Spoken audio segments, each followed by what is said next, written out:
Enzorecto, kalaban ang katiwalian at kasinungalingan, kakampi sa katotohanan at kabutihan.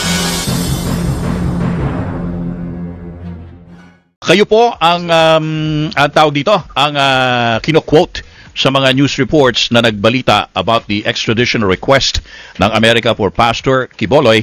Maaari niyo po ba sabihin, Ambassador, paano niyo po na sagap yung pong request ng Amerika? Was it first relayed to the embassy there in Washington? No. I'd like to correct that. That the request was made formally through the Department of Foreign Affairs. Okay. We only got a copy of the extradition request. So that's essentially what it is. So the Department of Foreign Affairs has already transmitted. I am told that it's transmitted already to the Department of Justice. That's the process. Opo. When the formal request is made, it usually goes to the Department of Foreign Affairs, and then to the Department of Justice. I see. So parang umikot pala muna, nag-around the world, no? So from the US, So the State Department, the State Department, I guess they send it to their embassy in Manila. Okay, and then they give to the DFA. But we have a copy of that because we have been, as you know, there was already some transmittals a couple of months ago when it was still Justice Secretary Boying Rebudia.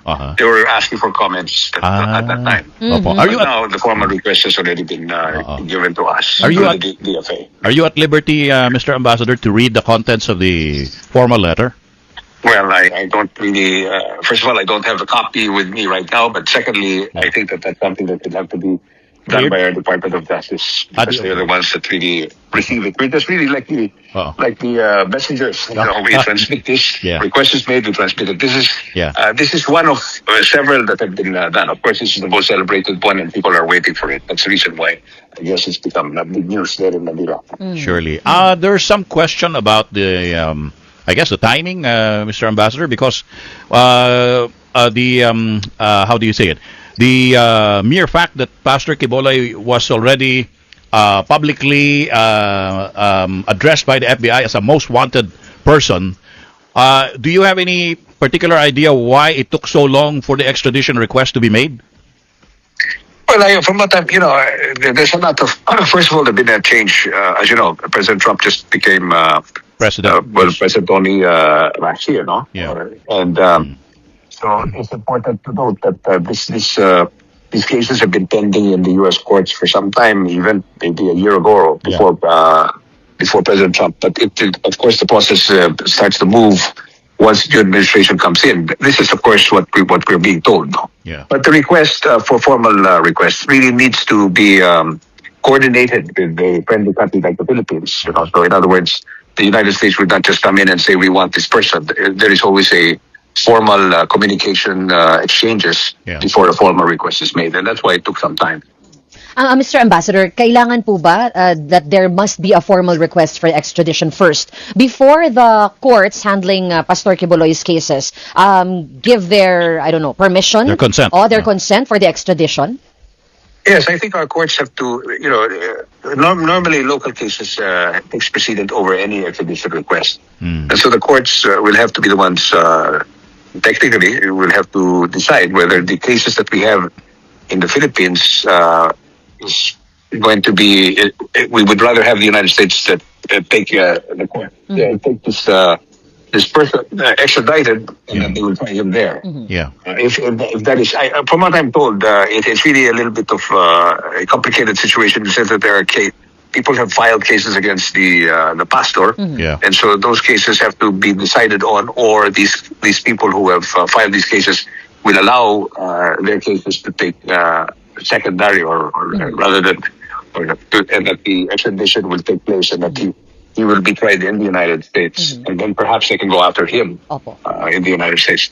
That is, of course, something that I'm not a lawyer, so I guess it has to be something legal that has to be decided on by our courts. But if I'm not mistaken, Mr. Ambassador, ang sinasabi din po kasi is we have to try it here, and then once he is sentenced, he has to carry out the sentence first before siya pwede ma-extradite to the United States.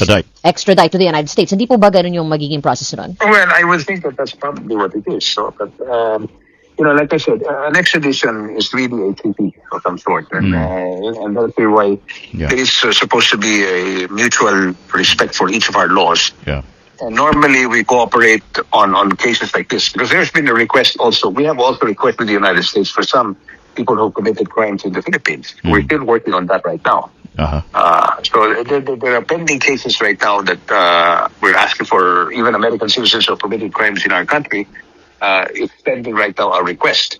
It's the same thing here.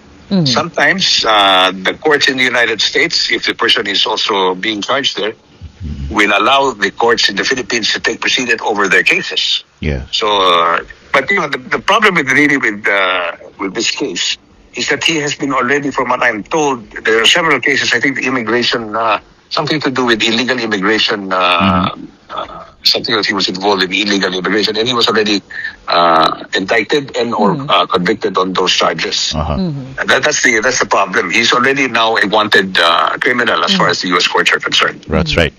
Mr. Ambassador, I don't know if part of your, I guess, area of expertise would cover the procedure by which someone like Pastor Quiboloy will be transferred to the custody of the U.S. authorities. Kailangan ho ba, Mr. Ambassador, na ang susundo kay Pastor Quiboloy ay manggagaling po ng Amerika o yung mga taga-Pilipinas ang maghahatid sa kanya?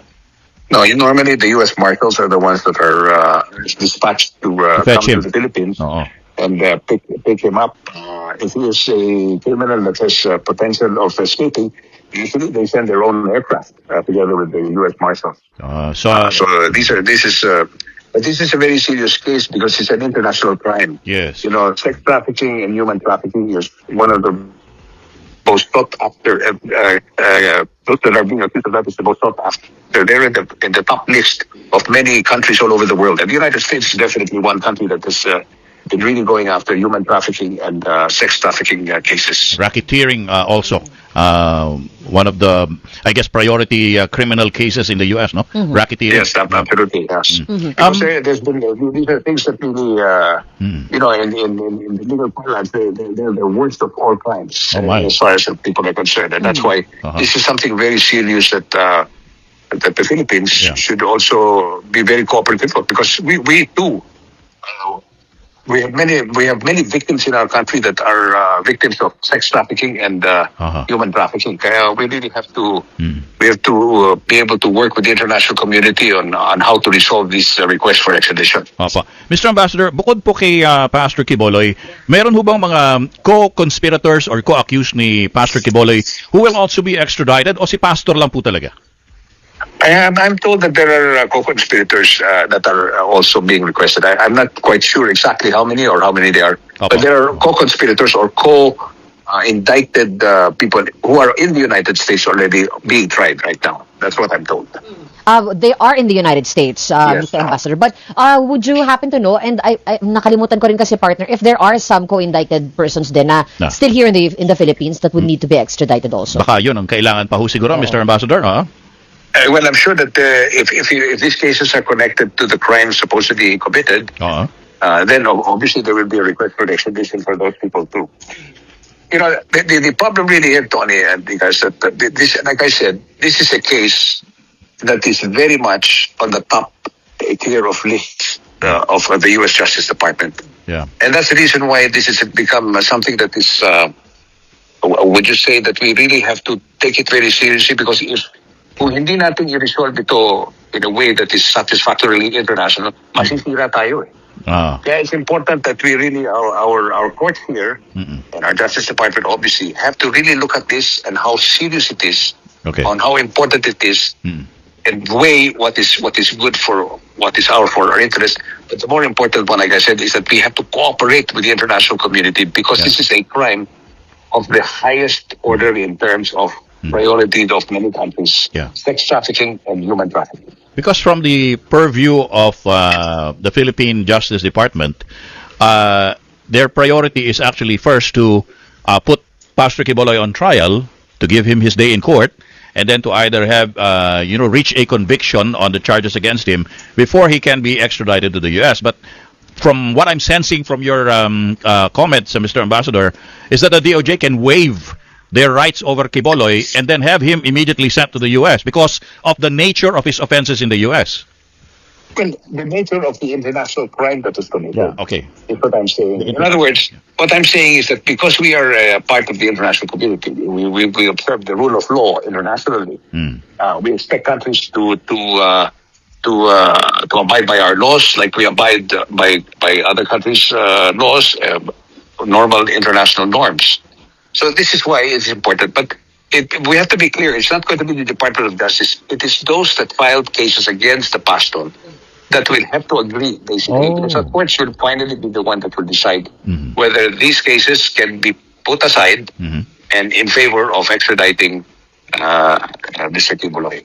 Okay. So to be clear, you actually do know, Mr. Ambassador, that the consent of the Local, the complainants, yeah, the the private local- complainants, will have to be how do you say it, granted before the extradition can take place. The private Yes, complainants, absolutely. Yeah, that's in our law. It's part of our laws. In other words, local cases have to take precedent over any cases or cases for extradition. So if the private The only- complainants here, I'm sorry to interrupt. If the private complainants here, Mr. Ambassador, refuse to have Mr. Quiboloy extradited before his cases are resolved here in the Philippines, He has then the to be tried extradition can be delayed.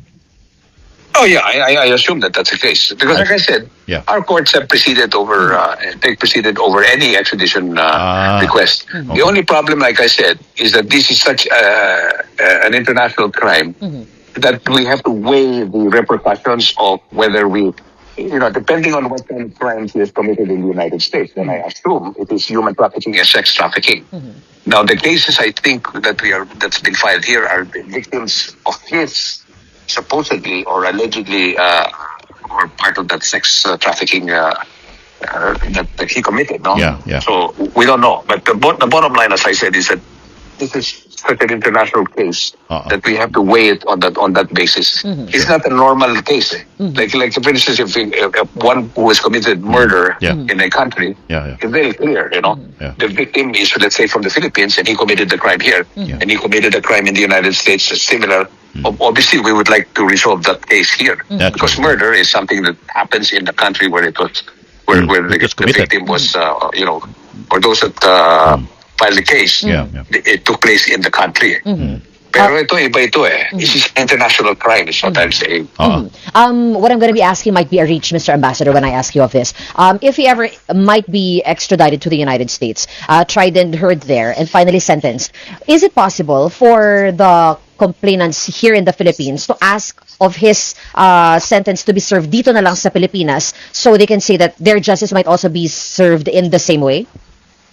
Well, I cannot answer you because I don't know what the laws are. But if he's convicted in the United States, he will have to serve there. But if he was not convicted here, therefore, what is the reason why he will be served here? No. So ganun yun eh. But if he is convicted here and then we send him to the United States and convicted there, then he will serve two sentences, one here and one in the United States. But at the end of the day, like I said, because we have a relationship with the United States, we have an extradition case, which is basically like a treaty.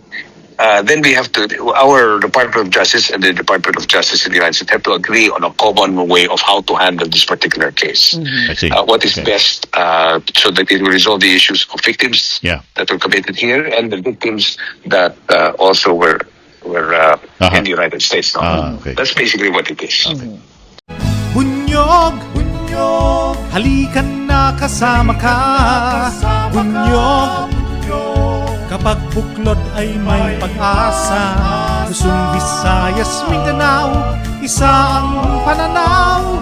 Sa bagong Pilipinas ang bunyog isisigaw.